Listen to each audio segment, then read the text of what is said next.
Ассалаумағалейкум. Қалайсыз? Атың кім болады? Атым Бақытжан. Бақытжан. Менің есімім Қасым болады. Қой бағып жатсың ба? Иә, қой бағып. Осы жерде, қанша болды қой бағып жүргеніңе? Қой баққаныма өзімде 10 жылдан асып кеткен шығар. Негізі ана қазақ айтады ғой. Бәрінен де қой баққан озар дейді ғой. Доп ойнаған тозар, асық ойнаған азар дейді.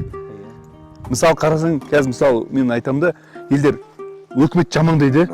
Анау ішіп қойыпты, мынау жек қойыпты, анау мынандай адам деп ше.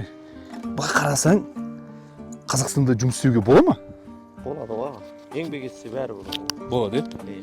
А кейбір адамдар келеді де, өздері өкімет жамандап алады да, қарызға ақша берші деп жоғалып кетеді. Ең бастысы еңбек дейсің ғой мынандай. Қой бақсаң да. Еңбек қой бәрі, еңбекпен келеді ғой бәрі. Дұрыс айтасың. Жатып алып, диванда жатып алып, өкімет жамандаудың қажеті жоқ дейсің ғой. Қажеті жоқ қой. Әр адам өз тіршілік өзінде қояды, өзі тірлік ету керек, өз еңбегімен. Ал өз еңбекпен тапқан нан тәтті дейді. Өте дұрыс.